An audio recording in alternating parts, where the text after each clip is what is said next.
Do you know how much the mermaid carving went for?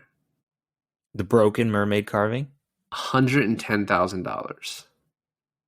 How much did the mermussie go for? Is what I want to know. Well, after Willem Dafoe wore it, priceless. I finally Watched. I finally Watched. I finally watched.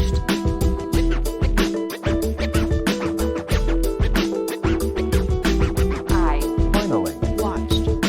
I finally Watched.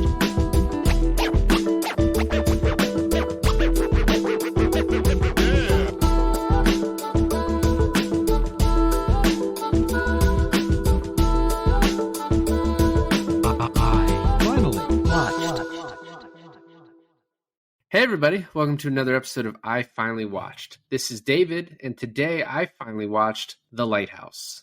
And this is Alon, and I finally, too, watched The Lighthouse also.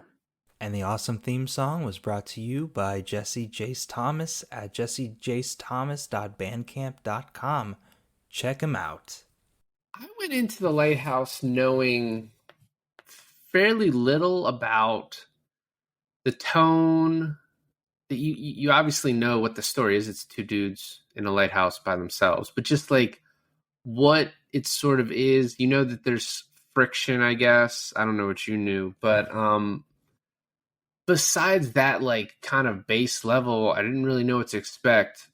Like I said, tonally or just like what the fuck this movie was. And I watched it the other night for the first time and was like, that's the weirdest movie I've ever seen. I don't even know if I enjoyed it. And I watched it again, for purposes of this, and I was like, okay. And I think that's like my first takeaway, and I think this happens a lot where if you don't know what to expect in a movie, if it just hits you in a weird way, you're going to be like, I don't think that was good. And this movie's still probably like one of the weirdest movies I've seen, like tonally. It honestly doesn't really even fit into spooky season all that well. There's just like a couple moments. But it was definitely good the second time. There's obviously like, Robert Eggers did The Witch and he did The Northman. And then this, and like those other two are pretty great. I really loved The Witch. And so it's like he knows what he's doing, and he definitely made specific choices with this, but just weird is like the first thought. Yeah, I mean, this is definitely a weird movie. It's also one of his most abstract movies. I haven't seen The Northman, but I know enough to be like, it's a pretty linear movie. So's The Witch. But this was almost like, have you ever gone to a museum, like a modern museum, and as like an installation, there's like something, sort of film playing on a TV, and it's like just supposed to make you feel a certain way. It's not even like really about something. Have you ever seen one of those? Yeah, I know what you're talking about. It felt like that. It felt like you're just watching like a modern art installation. Until I'll probably say until there's maybe like 40 minutes left of the film, then it's driving to something. And then the last 5 minutes you're back at just modern art again. I have to say one thing, and maybe people could say we're maybe a little too critical on the films that we talk about, but this film is beautiful. This film, like the cinematography is amazing, and Willem Dafoe and Robert Pattinson do an amazing job. I wasn't sitting there thinking, oh, I'm watching Green Goblin and Batman, talking it out. They do an amazing job, and it's a really beautifully shot film. It's just for everything, and I went into this knowing nothing, and for everything that I built this up to be in my head, there was a lot of lulls. Actually, kind of boring for a time there, I wouldn't say boring to me. Maybe more the first time because I didn't know what to expect. I didn't really know what I was looking for. Well, if I hear another foghorn ever again in my life, I might go insane. Well, I think that was the point too. And one of the things I read about this is that like the first few drafts of the script were a lot clearer as to what was happening here. And I think I didn't take the time to like read if there are any fan theories, but I just had my own that I came away with potentially like that this is the same person. Um, Right. and so the fact that he said, "Oh, it was more like the first script were more clear what's happening," and I was like, "Well, maybe that's what he's getting at." But I think you can see it just as it is two people and they're driving each other insane and they're like at different points in their life. One thing I'll say is like it, I like I think Willem Dafoe is probably the one that I think kind of carries the movie with like how effortless everything he does in this is and how he like just embodies the character. And I think it was a little harder for me to not see like, oh, that's Robert Pattinson playing this other role. I don't know why that was. I agree. I think a little bit of his acting in this was like you could see the acting, whereas Willem Dafoe came off as the character. And I still think Robert Pattinson was great in this, but there were a few times where I was like, all right, like he's really going for it. And the movie is too, though, right? Like the whole thing is, but I don't want to be like, I'm not shitting on Robert Pattinson. I'm more saying like in a movie that where it's like these over the top kind of crazy characters, Willem Dafoe's just like, is that character. Like I'm praising his job. You know, what's so weird is that you hear Willem Dafoe talk a lot more than Robert Pattinson's character in this film. And there's, when Robert Pattinson does talk, there's a lot of them talking together at the same time. And at times I was trying to pinpoint what exact accent Robert Pattinson was doing. It almost sounded like a younger There Will Be Blood sort of type of Daniel Day-Lewis in There Will Be Blood type of feel. I think it's around the same time too, like early 1900s. Yeah, I think it's like 1890-ish. Yeah. Well, so I read that Robert Pattinson's accent is like a very specific Maine farming dialect, and that Willem Dafoe is an Atlantic fisherman. And like Robert Eggers apparently was like super precise, like in their line readings, like, no, fucking say it like this, say this part quicker. So like, at least from that standpoint, given like how kind of exacting you would think he would be on this, because Eggers has like a very clear vision in all of his movies, like the way he wants them to be. It's like it leads me, and it's funny because you normally think this about like more established directors, that you just trust that they know what they're doing. So you're like, I just trust that that's correct. And so for him, in the I've seen his other two movies before this. It's just I trust that that accent makes sense and that like that he's doing it properly. Wasn't The Northman after this though? It was, but I saw it before. Oh, okay. Well, I mean, the thing, I went in this knowing two things, like knowing nothing about plot wise of the movie, but I've seen clips, so I'm like trying to piece together what exactly is going on here. But two things I was certain about. One, apparently Willem Dafoe for the entirety of shooting just put himself in that little workshop on the island itself the entire time he was shooting, and isolated himself there from the rest of the crew. The other thing was the what scene. I read somewhere where it's like when they got that script, it's hard to be like, you get a script and it's 3 pages long and there's only one line of dialogue.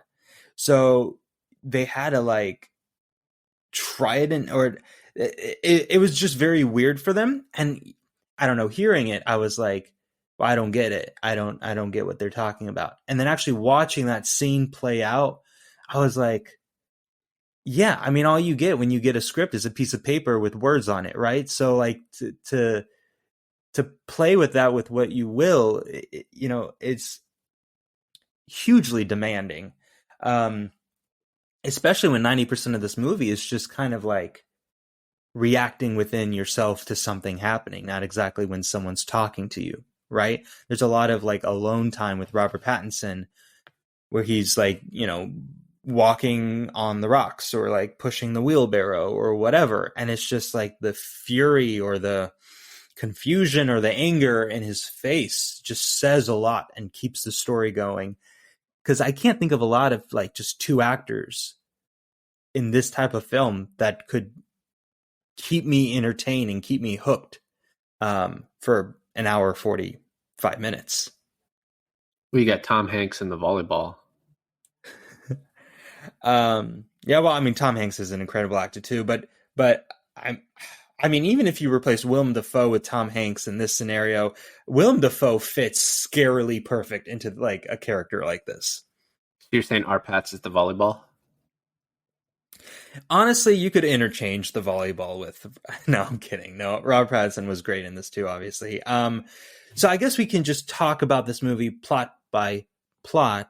Well, one thing before we get into that, it's when the thing you first noticed going into this is that the like the aspect ratio is basically a square.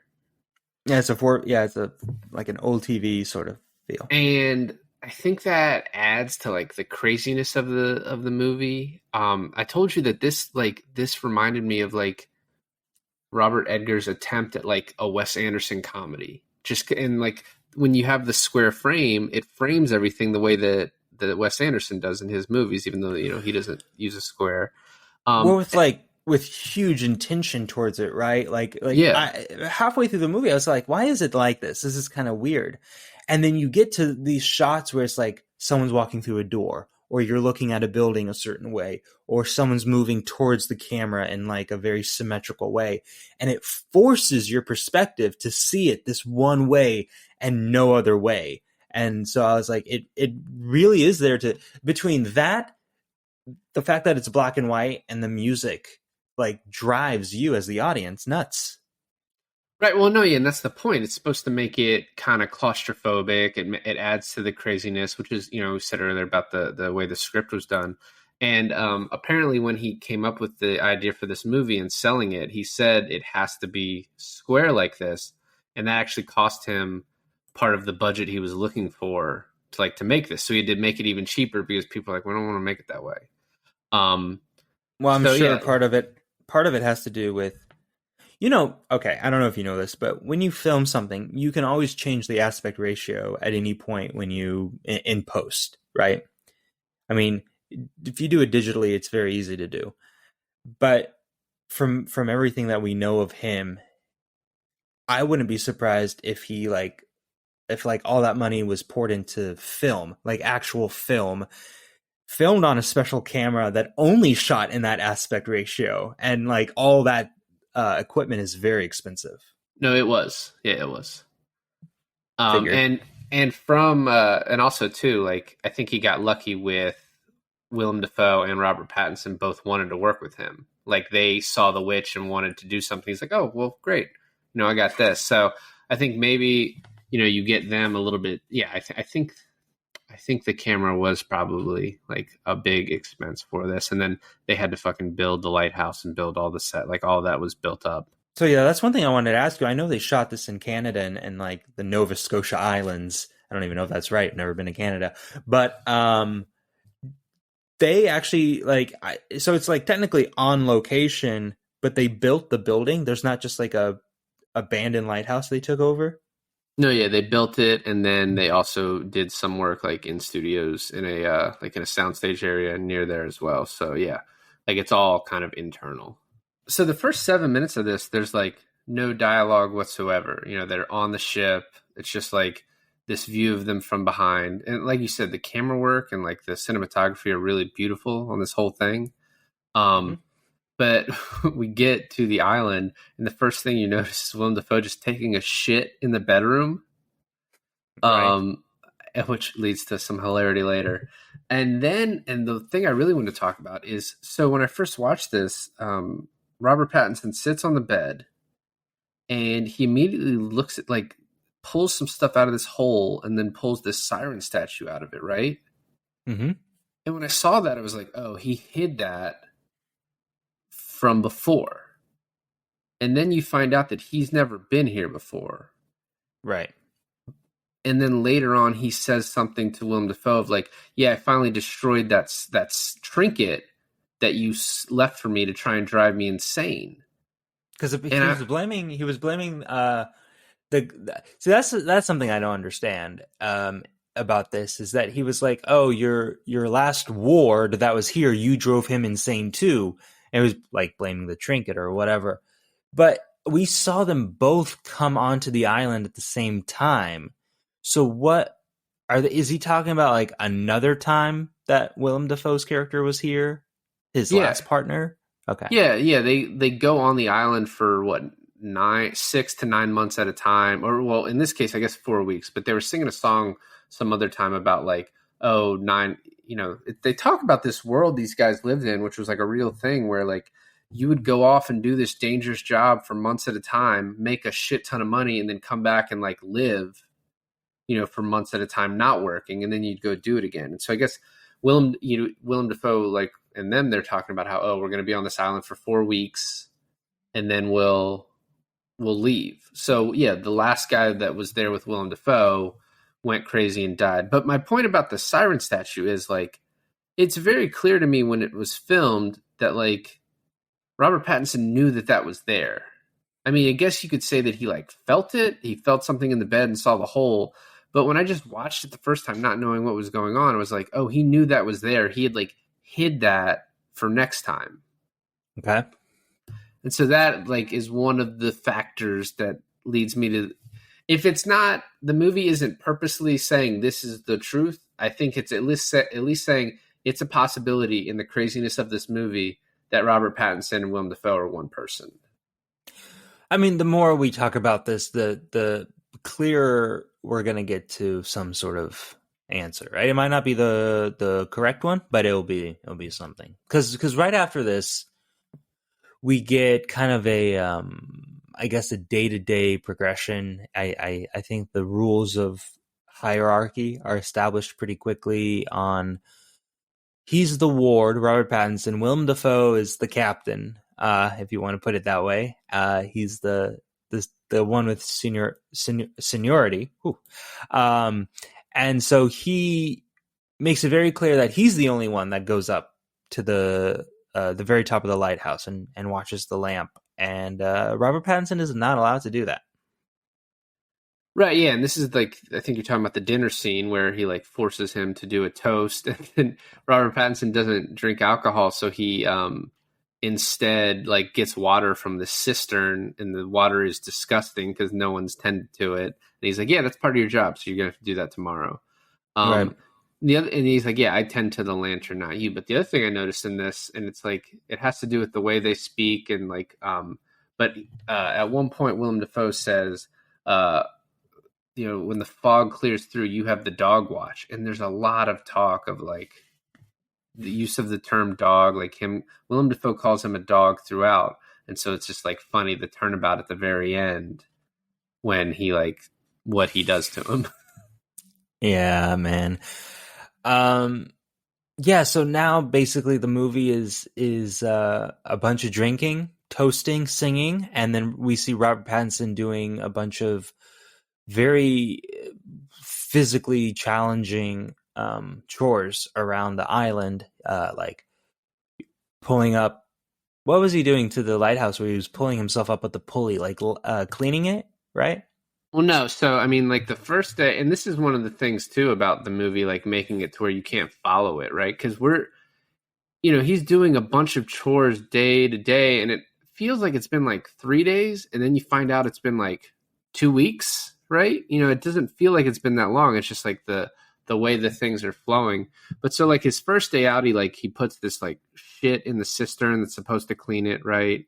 And then he's told like, oh, when Robert Pattinson wakes up in his bed, he's like, there's water dripping on him, and he's told like, oh, you got to fix that. And that's like one thing we haven't talked about yet is these dreams that Robert Pattinson's character has. I assume they have to be dreams or visions or whatever. They're either dreams or like hallucinations, yeah. because the first night he's there after Tommy Willem Dafoe goes up into the lantern is like he sees a person in the water, and I think we're supposed to realize later that that's the actual Ephraim Winslow's body that Right. he's seeing, and he goes to save him, and then gets pulled down by a siren who we're going to see a lot later on. But so yeah, he wakes up in bed, there's water dripping on him, and he's like, he has to fix the cistern, and then he's like fixing the roof, and he looks in and you see what can either be described as like Willem Dafoe fucking the bed or just like jerking off face down into the bed. Willem Dafoe doing something to that bed. Yeah. Yeah, and which also plays into something else that happens later on in the movie. There's a lot of parallels of both of these characters, of one of them doing something from the beginning of the movie and it playing out from the end of the movie. Another kind of a plot point that is happening at this point is that the seagulls somehow look like they're fucking with him, right? Like there's this one seagull that's like in his way when he's trying to, walk down the path or through the door. And he is an interesting sequence here, right? He like yells at the seagull and then he looks up at the lighthouse. Willem Dafoe's up there at the lighthouse. And then later on, Willem Dafoe's like, hey, how about you don't fuck with the seagulls? It's bad juju. And he's like, what are you talking about? And then he like goes bananas on him, right? He's like, don't fuck with the seagulls. It brings horrible shit to us. And of course, this like, this is one of the most like brutal scenes following that. But what did you make of like the whole seagull thing? Well, I mean, it sets up these like we've already set up these superstitions that that Willem Dafoe has earlier, and then he comes in again with the seagull thing. And one thing he says, we find out much later, he's like, he asks him what's about the seagull, and then he answers him later. He's like, well, it's the souls of former sailors. And one thing I didn't notice, but I read, and it obviously makes sense. I guess the seagull that's mostly fucking with Robert Pattinson has only one eye. Yep. And the guy that was the second for Willem Dafoe only had one eye. Oh, and I guess that when he pulls his head out of the lobster trap? Right. And that actually, just getting ahead of ourselves, that actually kind of, my theory of them being the same person kind of makes sense too, because Willem Dafoe is responsible for killing the dude with one eye, and Robert Pattinson killed the bird with one eye. Mm-hmm. So there you go. There's a little bit for you. A little bit what for. Except I don't even remember if it was the bird with one eye that he killed. I'm just going to go with it. That's too much. Too many things to follow. But then yet not enough. What's up with that? He beats the shit out of that bird. Go ahead. Well, the one thing I want to talk about, because there's a lot of moments in this movie that I think are funny, and then there's moments that make me laugh that maybe not necessarily other people would find funny. But when he's carrying the oil drum all the way up the fucking stairs to the top of the lighthouse, and then Willem Dafoe's like, why don't you just use this tiny portable one? He's like, take that can all the way fucking back down, because that thing feels like it's like 200 pounds that he's just dragging up one step at a time. By his like headband thing, right? Well, he's like pulling up one step, like he's having to lift it each time. Like, yeah, no, it's just that part is really fun. And what happens next after that is interesting, and it's this back and forth between Robert Pattinson and Willem Dafoe. That's like what makes up probably the biggest chunk of the movie is like Willem Dafoe yelling at him, and then the next night them kind of becoming friends, right? Because the next night he's like, he's talking to him about the mutiny on the ship, and he's like, you know what causes a mutiny is the doldrums. He's like, but what you got to do is give him drink because it keeps him agreeable. It keeps him. And Robert Pattinson says, stupid. And Willem Dafoe laughs and he's like, if you aren't a sailor, if there isn't a sailor in you, lad, which is also like another like, hey, oh yeah, because he was a sailor because you're the same person. but just like the juxtaposition of like some days he's yelling at him, other days he's not. Like towards the end of the movie, he's like, I think I might even miss you, Ephraim. And then like a day later, he finds his book and he's like, yeah, you're telling them that I should be fired without pay. Like what? Yeah, it's kind of insane because at first you think, well, you don't know, and obviously that's the whole point of the movie. But at first you think that Pattinson is kind of losing his mind at first, right? Like he's the troubled one, that he's making it harder for everyone on the island, them too, plus the seagull, plus the half-naked mermaid, if she's real. I don't know yet. But the other thing is too, is like as we're progressing through the movie, Willem Dafoe's character seems to be the one who's losing it, right? But there's no compass for the audience to know actually who is right and who is wrong. It drove me insane. Maybe that's the point, to trying to figure out what was real and what was just happening in each other's heads. Yeah, that was the point. Also, that mermaid was 100% naked because we saw her mermussy. So, oh, can you never say mermussy again? You know what's strange is I think in the marketing for this is it showed in like the one trailer for this movie, it showed every single shot of the mermaid that's in the entire movie, making you feel like there was a lot more mermaid. Well, not every single shot, am I right? But it made you feel like there was the mermaid a lot more in this movie than there actually was. And I'm very disappointed in that because that would have made the movie a lot better. There's more of her in there. Nice. Getting back to it, so you talked about how he gets mad about the seagull, but he actually slaps him. He slaps Robert Pattinson, and then he sort of like regrets it, and he says, "A drop of coffee will do us good," which could just be like old speak, but it's also like will do both of us good because like we're the same person. And then a drop of coffee would do us both good, lad. Yeah. Do us good. Yeah, it doesn't say both us. That'd be a little too on the nose. So then the next day he's fighting with him over cleaning the floor, and he's like, "I already did it." And you're kind of like you just said, who's right in this? Because Pattinson's like, "Oh, I cleaned that floor. I did exactly what I'm supposed to," and Willem Dafoe's like, "It looks like shit." No, you didn't. And there is this like, there's this theme running throughout the movie of like Robert Pattinson losing track of time, I guess, and us as the audience losing track of time. But is he? Well, yeah, is he? And did he clean it 2 weeks ago and now it's dirty? Or, did he just clean it? Whatever. But yeah, that's why I think that this movie is completely unclear purposely of are they the same person, or is Robert Pattinson a good guy, or is Willem Dafoe? Neither of them are a good guy, but who should we be? Whose side should we be on? And I say neither, probably. Probably neither. But then why is it, say they're the same person? Why is he imagining himself as an older man? Or what if he's the figment? And why is Willem Dafoe imagining himself as a younger man?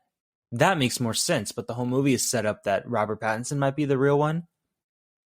It's and I think for people who have not seen this movie that are hearing us talking about it are very confused. Well, welcome to the club, because watching the damn thing doesn't help.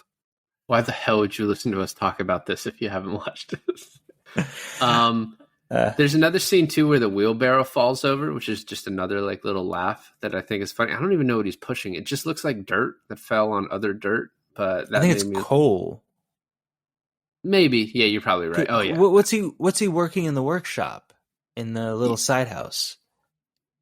Yeah, he's like, what? I guess he's putting coal in to keep the light going. You could have bought that light. A24 sold that light, but it went for like a fucking crazy amount of money. So like you weren't going to get it. I'm sure you could. By the way, the design of that bulb was beautiful. Oh my God. When you finally see it, it's like, yeah, no wonder Willem Dafoe is keeping it a secret. It's like a work of art, It's like a Fabergé egg. Do you know how much the mermaid carving went for? The broken mermaid carving? $110,000. How much did the Mermussi go for? Is what I want to know. Well, after Willem Dafoe wore it, priceless. So this is also when he drops him while painting. Willem Dafoe's like, "Oh, quit moving." He's like, "I'm not moving," and then the fucking rope breaks. And then there's white stuff on Robert Pattinson's face when he wakes up, and I was like, "Is that paint or did the birds like shit on him?" I wondered that too. I wondered if the birds took a crap all over him. But I thought that was going to play a lot more into the movies, him falling from that height, and I'm like, oh my god, is he? But he's like fine. It's just like part of the job, you know? Yeah. And so we get to this next scene where they say it's the last 2 weeks, and he's like, "Call me Ephraim Winslow."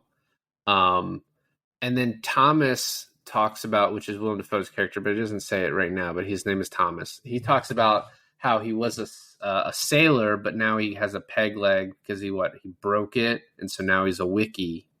And then Winslow's like, "Well, I was a drifter, and I just want money to settle down." This is like where you get a little bit more of like the lifestyle of like, yeah, I can make like $1,000 a year, and then that'll just crazy now to think about $1,000 a year, and you'll just be like, sitting pretty set for that whole year. Yeah, they should do the oil business.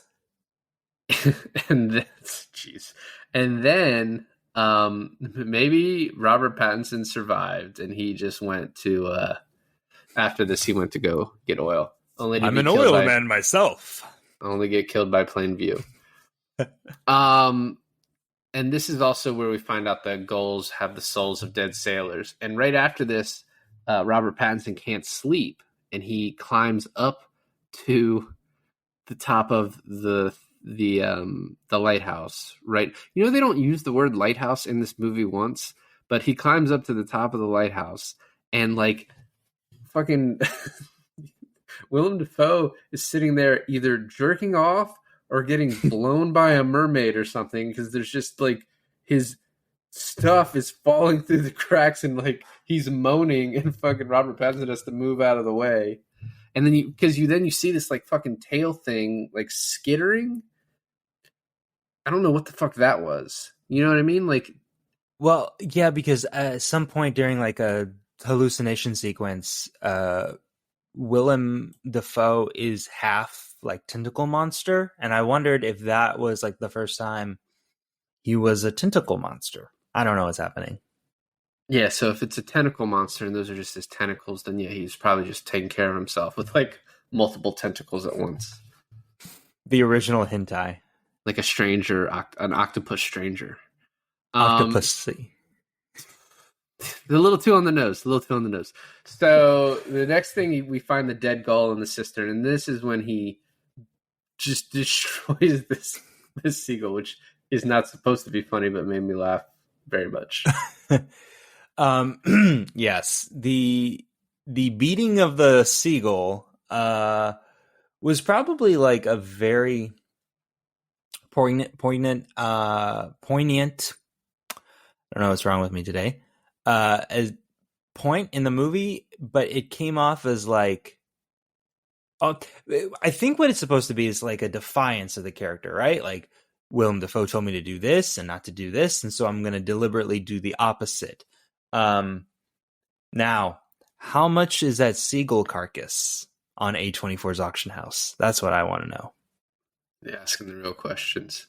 Well, it's also funny because you, like Robert Pattinson, are like, "Oh, that's bullshit. This doesn't mean anything." But it's actually like the inciting incident for the rest of the movie, because right after this, the wind changes and a nor'easter comes, and then they're like, "Oh, we're getting off the rock tomorrow." And it's like, are you fucking kidding me? This has been 4 weeks. Like, it feels like 5 days that we've been here.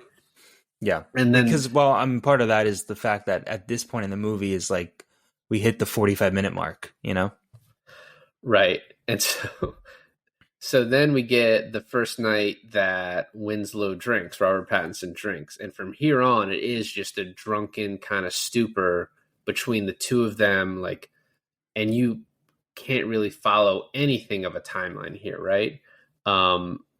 They're having a good last night. He's like, "Oh, I'm gonna even miss you," And then he's like, "You'll be working the lamp in no time." And he's like, "Well, why haven't you let me it?" And then they start arguing and get into a big argument. But then they just start laughing at each other. And then like the Yeah. night's over.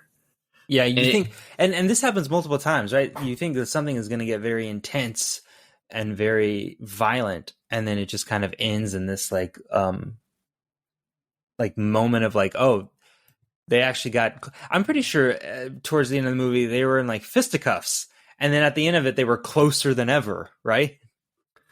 yeah, no, absolutely. And you're right. It does keep happening to where maybe to set up the ending when you're like, oh, maybe they won't actually come to blows. And then they do. I'm pretty sure they almost made out. Well, they did try to, but that's a little later. Willem definitely went for it. He definitely made his move.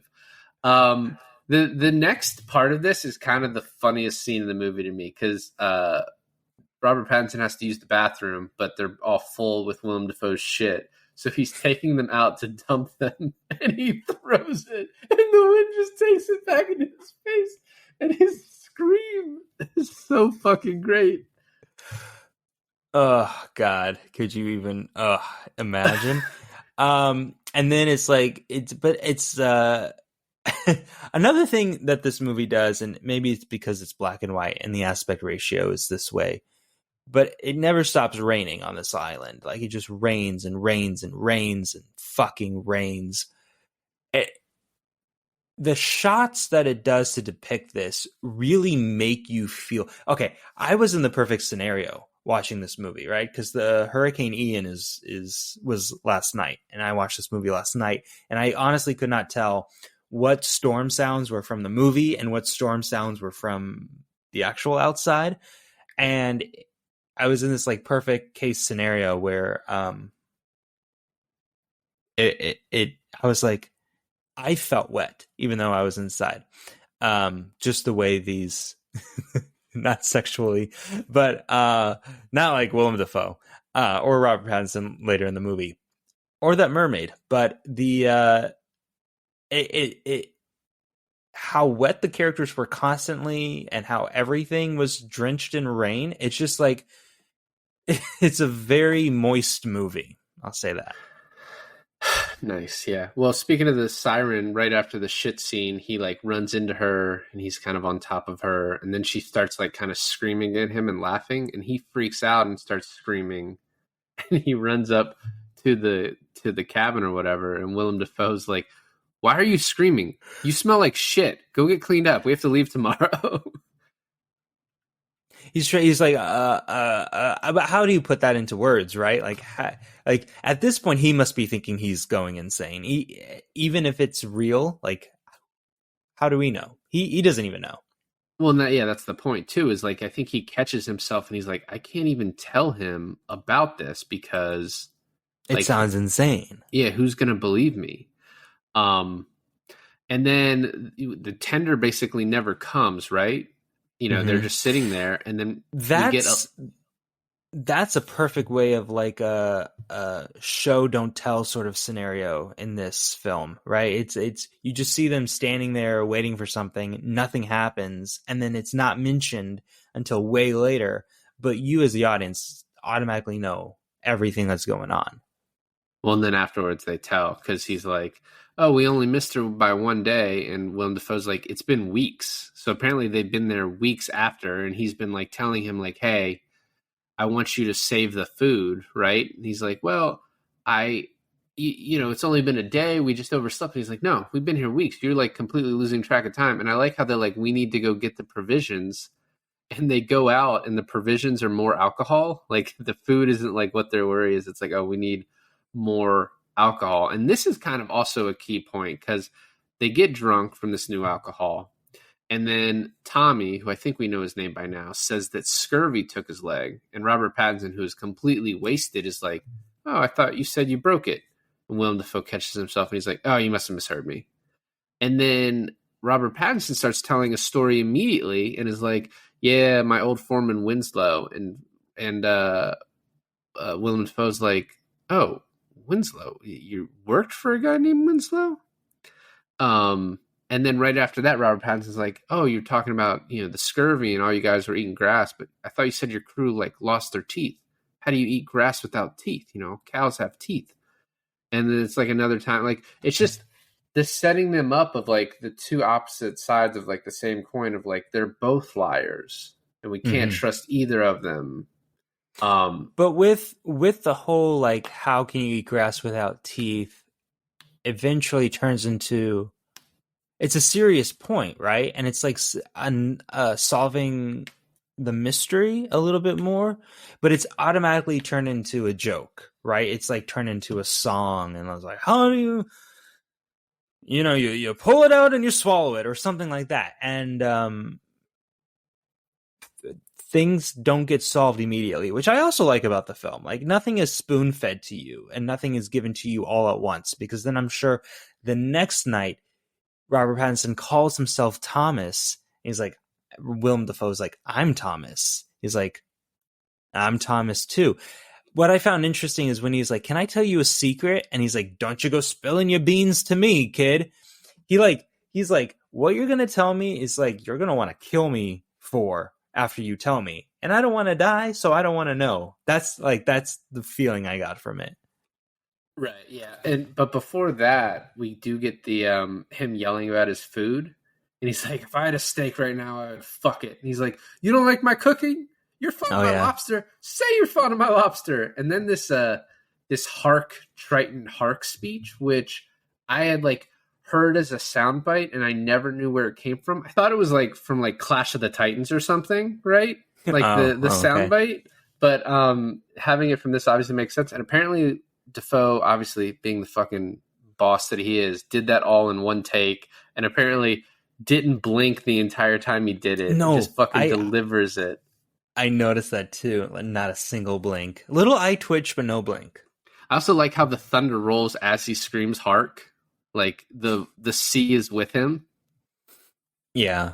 When you said, see, that's the feeling I got when I was watching this, especially at the end. It's like a Greek tragedy. It's purposefully too, but it's like a Greek play where I don't know how else to put it. It's that is kind of the point, right? Because so Robert Pattinson is supposed to be the the Prometheus character?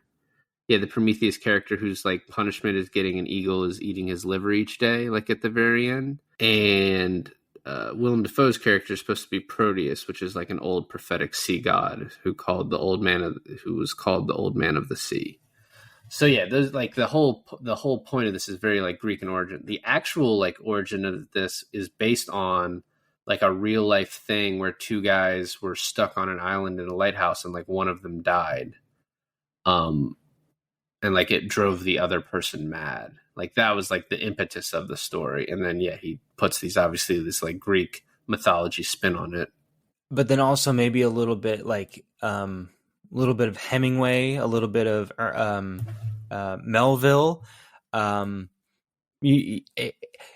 Taking out all the fact, like, we're saying it's a weird movie, and it is, but it's actually a very like deep, philosophical, beautiful movie too. If you want to look at it that way, it's just, I think it takes you, especially not knowing what you're walking into, it takes you aback by a lot at times. No, yeah, that's what I'm saying. Like that's why the second viewing, I think I appreciated it a lot more. It's funny, right after that speech, Robert Pattinson's just like, okay, have it your way. I like your cooking. You're just like, oh, it's over again. Their relationship is back on. That's another one where it's like it's an argument turned joke turns now they're closer than ever. So it's like you never know where they stand. Their emotions are so up and down with each other. But a little bit of that is Robert Pattinson playing a game to try and get up to the lantern. He's trying to stay in the good graces of Willem Dafoe so that he can get up there because that's all he wants. One of my favorite sequences in this movie is when Robert Pattinson steals the knife and goes up secretly one night into the tower, tries to unlock it. The knife breaks, and yet the knife breaks somehow into like this perfect shape to unlock the different door, right? Did I understand that correctly? Yeah, which I mean definitely leads into the one person theory for sure.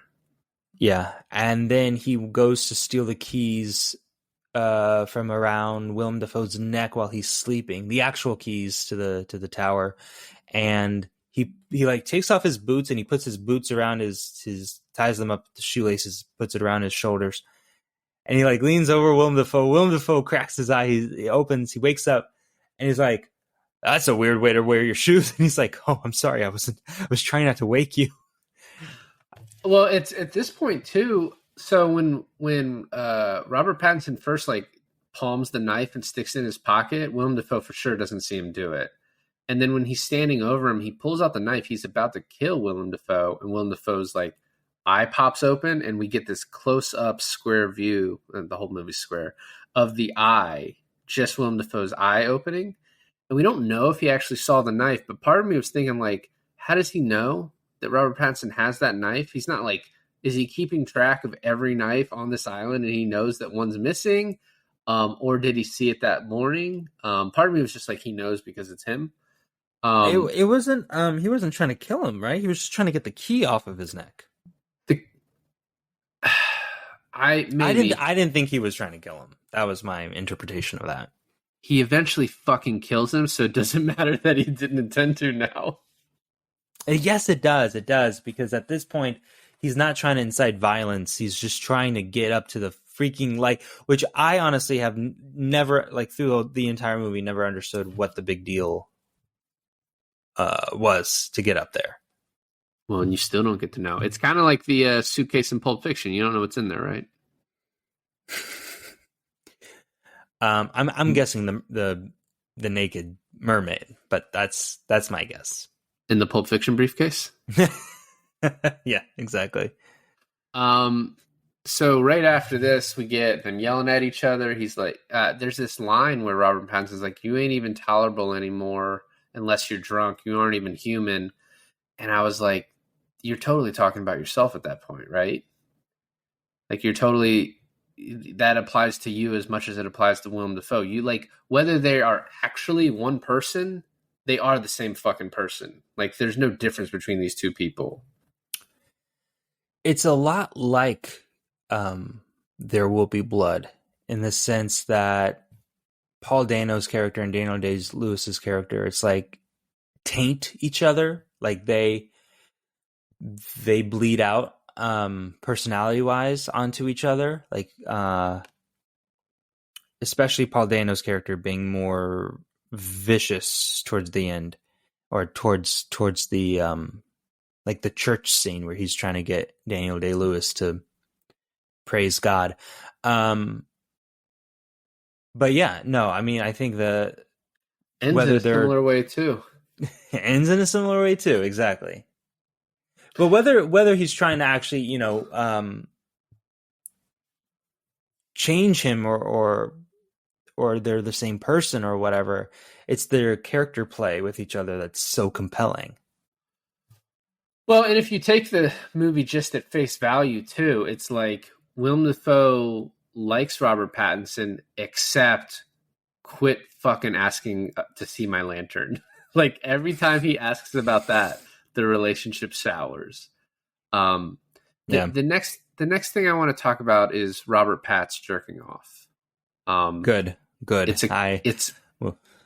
It's a key scene. Apparently, I haven't seen these two other movies, but apparently this is the third movie where he's jerked off in a movie, and so it's like it was in the IMDb facts. It was a character. It was like a character trait of this actor. It's like, oh, that's not the thing I want to be known for. Well, it's I'll tell you the movies right now. It's Twilight, New Dawn. No, I'm kidding. I don't know it. But it's funny because during the hurricane, we never lost power except for a tiny little blip for a millisecond, but it was enough to knock a canopy off my TV. And that's exactly where I stopped, is he's furiously masturbating to the trinket, and you get these like weird hallucination dreams, and then boop, my TV goes off. And That's got to be And very frustrating to get stopped right before completion at that point for you, you know? oh yeah, I was just going along with him. I was just joining in the fun there. Well, yeah, you talk about all these images going through his head, and he sees one of them that I didn't notice the first time, but like, so you see him getting killed by the siren, but you also see this white haired dude, like this really blonde haired guy, and you see Robert Pattinson looking at him from above, and then you see Robert Pattinson sticking this stick towards him. And I didn't catch it upon first viewing, but upon second viewing, I think that's supposed to be that, you know, he tells Willem Dafoe's character, I didn't kill him, but I kind of let him die. I didn't save him. Right. But now, from that little snippet, I think you're supposed to get, no, he killed that guy. Right. No, for sure. For sure. And it made me think, too, it's like, okay, so here's the parallels, right? Because you drew the parallels that Willem Dafoe might have killed the last guy he was with, just like how Robert Pattinson killed the one-eyed seagull. The other parallel is that this isn't the first time you see this white-haired guy. And you get the story where Robert Pattinson's character might have killed him, but then you also get the parallel of Willem Dafoe killing his guy. And what I thought at first is when he was pulling up the lobster trap and, you know, he finds the head in there, it was very unclear to me whose head was in there. I thought it was Willem Dafoe's head in there. Well, one thing to think about is, how does Robert Pattinson know whose head that is? I mean, there can't be that many decapitated heads on an island. Like, he could just assume, right? But the other thing was, wait, hold on. The other thing is that how long is that lobster trap there? Because in the beginning of the movie, you see two other lighthouse keepers leave the island as they come on, right? So they never used the lobster trap in the 6 months that they were there? That's hard to believe. Well, no, I think the lobster... We see them use the lobster trap before he finds the head. They use it a bunch of times. It's just like the head didn't get in there the first time. How does the head get in a lobster trap? The lobster trap, I think, works to where like the lobster can push in but can't get back out. I think the door pushes in and then shuts back, and so you can't get out. And so I think maybe the head like flowed in and then got stuck. I don't know. Oh, okay. I accept that. I'm not a lobsterer, but I'm just assuming that's how it works. So yeah, but I think the fact that he knows whose head that is, yeah, it could be an assumption, but he is for sure whose head it is. And like, how does he know that? Except for the fact that he is, in fact, Willem Dafoe. They're drinking again another night. They are slow dancing together. Willem Dafoe goes in for a kiss. And then this is where Robert Pattinson... Not yet. They almost fight. They put their hands up and they wrestle a little. But this is when Robert Pattinson says his name is Tommy. His boss's Winslow accidentally died, and so he took his name. And then we get this really like cool effect where Willem Dafoe like disappears, but then you just hear his voice. Why'd you spill your beans, Tommy? Why'd you spill your beans? But once again, he could also be talking about himself because he's Tommy. And he sort of let it slip that he's been letting these lies slip, you know? Yeah, but if it's just to himself, who cares, right? Like, it doesn't matter. It's yeah, but they're both crazy. Or is only one of them crazy and manifested the other? Also, that long hallway in like the architecture of the lighthouse does not make any sense. Oh yeah, structure where structurally from? Yeah. Mm-hmm. I don't understand the layout of this place at all. No, I do not. Did you find it interesting how adamant Willem Dafoe was not wanting for him to spill his beans, like specifically that line? What do you mean? Like, he did not want to know the rest of what was coming out of Robert Pattinson's mouth. Like, he did not want to know his deep, dark secret. I don't think he was that adamant. I mean, I don't know. I didn't really think of it that way. It's not how it occurred to me. I just thought he was like, you probably shouldn't tell people because I don't tell people my stuff, so you shouldn't. And then you told him, and he's like, all right, well, no, I know this about you. Right after this, we get this really cool dream, another dream sequence. I assume it's a dream sequence where Robert Pattinson finds a guy on the ground, and then turns out to be Robert Pattinson finding himself, and then he looks up and sees a naked Willem Dafoe, who then has the lighthouse light coming out of his eyes, looking down on Robert Pattinson, which is like obviously just an allegory or a microcosm of what's been happening this whole time. I think that is the most Greek tragedy imagery that this whole movie has given.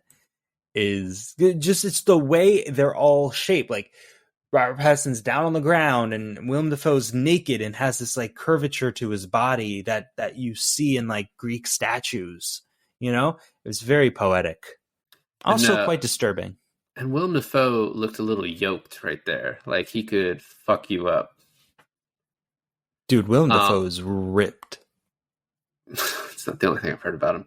So Robert Pattinson next tries to leave on the dory, which is the small boat. And I love the way it's shot of Willem Dafoe hobbling up and just like, you're not going to leave me, and fucking whacking at the boat. This is insane, right? It's insane because he chops up the boat and then Robert Pattinson runs from him. He's carrying an axe chasing after Pattinson, Dafoe is. And then they get inside. Dafoe like implants the axe onto the table, and then he goes up to him like, "You crazy boy. You just chopped up the lifeboat and then chased me halfway across the island with an axe." It's like, as the audience member, I was like, no, motherfucker, that's what you did. Well, yeah, and I want to say, so like, this is when Robert Pattinson's like, I broke the trinket, I'm free from you. And then Willem Dafoe, he says, "Oh, I saw your second's head. I know you killed him." And Willem Dafoe has this look of guilt on his face, like, "Oh fuck, how did you know?" But then it immediately switches, and Willem Dafoe's like, "I knew you were mad when you smashed up the lifeboat and chased me with the axe." And it's either one of two things. One, this is the same guy, right? Which I keep saying, I don't want to harp on it. Or two, he's just like, who are they going to believe? Me or you, right? They're going to believe me because I've worked here. So you're fucked. Well, that's when like, don't spill your beans come into play, right? It's like, you're a murderer. You've admitted it to me. I can use that against you now. And then that's when we get Robert Pattinson being like, you told me you broke your leg, and then you said it was scurvy, so you're full of shit too, right? That's where everything comes together. It's like, you've been lying. It's like, no, you've been lying. We've both been lying. Right, and then he asks him for the knife, which we already talked about. But then right after this, and this is like completely on the nose, he says, "Who are you, Tommy? I'm probably a figment of your imagination." Willem Dafoe says that. I think that's on the nose. I think that's purposely on the nose, making me think that it's not the figment of his imagination. No, right. I agree. Like that almost spells it out a little too much. And once again, I don't even think it matters, right? But I do think it's at least put out there for you to consider it. And then they just decide to get drunk again because they're like, "Oh, we're out of liquor." And then Robert Pattinson makes this concoction out of like the oil can and some other shit and just makes a drink. And they decide to get fucking wasted again. And then they wake up the next day and water's everywhere. And this is like the beginning of the end because Robert Pattinson finds the logbook and he gets his own speech where he just lays into Tom and he's like, "I hate the fucking farts and your jisms everywhere and just, I hate you." And I love he does all that. And it's very similar to the way Robert Pattinson's like earlier, like, "That's fine. I like your cooking anyway." Willem Dafoe, and this is like, "You have a way with words, Tommy. You're fired." And he's like, "I know you were going to fire me." And he shows him the book. Yeah. And you think at this point, he's like, "I'm bigger than you. I'm going to fucking kill you." But instead, he gets on his knees and begs to see the light. The way you're describing it makes it sound like we're coming up with this off the top of our heads. It's it's insane. It's a crazy movie. Yeah. So he begs, and then of course he's denied once again. And I'm surprised how I was surprised how quickly he kills him. It's not actually that quick, right? Like, so he starts, and Willem Dafoe, not the victim blame here, but sort of drives him to it with like one, basically like, you wasted all of these days out here with me. I'm gonna get you fired and not paid. And then he's like, oh, are you crying, Tommy? What, are you gonna kill me? And then he's like, you caused this because you killed that seagull, and he calls him a filthy dog. So yeah, then he starts fighting him, right, and beating the shit out of him. Oh, I guess a very, very key scene comes after this before he kills him. You're right. I missed it. So he gets on top of Willem Dafoe and is beating him, but then it turns into the siren, and then he starts making love to the siren, and then it turns into the shot of the movie, the Willem Dafoe mermaid, and the fucking crazy look on his face. Oh, Yeah. and then he turns into the real Ephraim, who punches him, and so then he starts beating the shit out of him, and then he makes him go outside on his all fours like a dog and throws him in this pit from earlier where they pulled up the liquor and starts burying him alive, but does not do a very good job. So this burying him alive scene it disturbed me quite a bit because I think that's one of my biggest fears. I think that's a lot of people's biggest fears, being buried alive. But the way, and I'm wondering how they did this practically, right?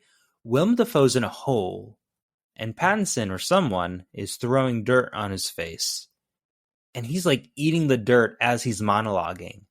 And I'm thinking, like, Willem Dafoe is like a method actor, right? So is he just like, is this real dirt? Is he chewing through real dirt? Or is this like, those like cookie crumbles that you have on like the, what do you call it? What do you call those like chocolate pudding earthworm things? Yeah, I know what you're talking about. Yeah, like just chocolate, like dust almost. Mud in a cup. Yeah, chocolate dust. I wonder if it's like, or like chopped up Oreos or something. Like, is it that? Probably, yeah. Probably. I mean, it's black and white, so it's easier to hide the actual color of it. Oh, shit, you're right. It doesn't even have to be black. It could be any fucking thing, yeah. Any darker color. But then he doesn't finish burying him. He does a poor job because he wants to grab the keys. He starts walking up the lighthouse, and then he's like, oh, wait, you know what? I need my drink because I need to get drunk for what's about to happen. I really want to enjoy this. And another moment that fucking, like, one of the funniest moments in the movie is Willem Dafoe running in, the light belongs to me, and fucking stabs Robert Pattinson in the arm, and he just looks at it and then fucking takes the canteen and just bashes his head in, and then takes the pickaxe out of his arm and fucking kills him with one swing. Like, that had me dying laughing. Not the whole thing, but I definitely laughed when he just like looked at his giant gaping gushing shoulder like it was like slightly an inconvenience. But yeah, and then he kills him with like quite, I don't know, man. You say it didn't take very long, or it took a long time, but for me it was just so, you don't even see his face. It's like this shot where you're behind Dafoe when the axe comes down on his head. It's just a squelch and it's over. But yeah, then he climbs up the lighthouse. Can I say the shot of the spiraling staircase looking straight up is an amazing shot? It kind of looks like one of those like conch shells. The way like he a shot golden ratio sort of thing. Yeah, exactly. The way it swirls up. And he gets all the way up there, gets into the light. He goes crazy. And I remembered him going crazy, but upon second watch, I didn't remember him falling all the way down the stairs, because as he's going crazy, I was like, how does he even fucking end up outside? And then he falls all the way down the entire lighthouse. This is after he's like, something opens up the bulb, right? Right, yes. And he's like looking at it and just goes crazy and like is doing this crazy laugh. And he falls all the way down. Oh, but something we didn't talk about before is Willem Dafoe's reaction when he's up there, like looking at the light, admiring the light by himself in the kind of the beginning of the movie. He's like talking to it, isn't he? Like he's like reminiscing about something with it. Like it's an entity itself, whether it's, I don't know. We still don't know what. I think that's like the biggest thing you can just like, is it? Well, and he's saying he's almost toasting to it. He's got his drink up there, and he's like toasting to what's in the lantern. Oh, by the way, after he kills Willem Dafoe, Robert Pattinson says the sea toast perfectly that he had never been able to say before. Like he says Willem Dafoe's sea toast to him over his dead body because they're the same person. And then my last question is like he falls all the way down the stairs and then just decides to crawl outside and take off his clothing so he can be eaten alive naked by birds. No. I feel like the last shot of the movie where he is... Oh, did you notice that he had one eye, too, by the end of that movie? By the end of the movie, I didn't. He did. This eye, the right one. He was... the seagulls plucked it out. Or it was gone by the time the seagulls were eating at his body. But they were eating his intestines or his liver or whatever. He had only one eye. It was gouged out. Gouged out? Gouged. It's gouged out. And I don't think that had anything to do with the rest of the movie. This was my thought. It's like another very Greek tragedy imagery right there. Very metaphorical. I didn't think it had anything to do with like exactly what happened. I thought it was more of a metaphor that he was being like he's Prometheus, right? No, yeah. It definitely could be. But, it's also like, I don't know, I sometimes get a little like when your ending is just a metaphor. So what, did you not actually end your movie? Like, I guess it was the falling down was the end. They both die. I'm pretty sure Prometheus's whole thing is like he's rolling up a big boulder up a hill, and then eventually he falls down the... That's Sisyphus. Well, maybe it's a little bit Sisyphus too, okay? No, Prometheus gets his liver eaten out every day by an eagle. I know, but the motherfucker fell down all those stairs as he reached victory to the top. So maybe it's a little bit syphilis too, it's the 1890s. There's syphilis everywhere. I like how you couldn't say it, so then you turned it into syphilis as a joke to cover your tracks. But yeah. It's pretty good, right? There's a couple of things I want to bring up at the end of this, since we've kind of wrapped it up. But one of Robert Edgar's quotes about this movie is, "Nothing good can happen when two men are trapped alone in a giant phallus." And apparently he wanted at some point to have a shot of the lighthouse that's then sort of that was like, and the lighthouse was going to be like jostling, and then it was going to match cut into a fully erect penis. And the studio was like, "We'll make your movie, but we can't make your black and white square movie an NC-17 movie. Like, you can't show an erect penis." So they had to cut that out.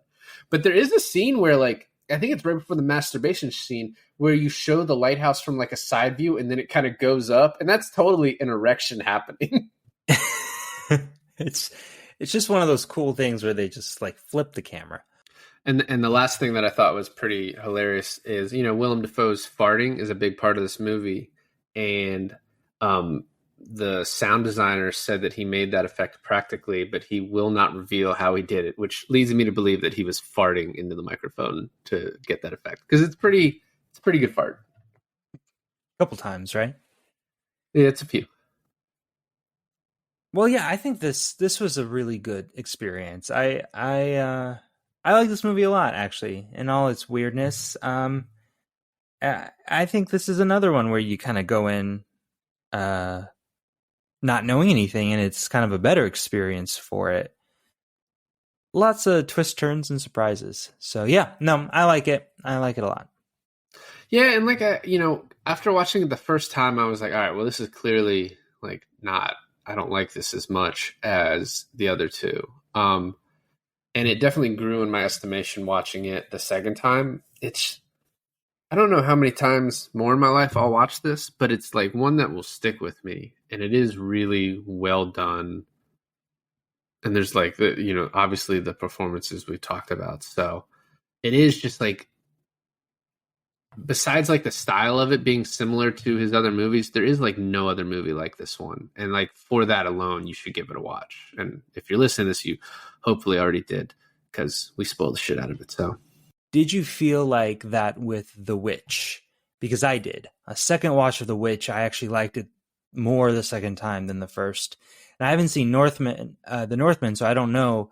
But would you say that's kind of like a common thing with his movies? Is second watch is you're more acclimated to what happens and you can understand it better, therefore you enjoy it more?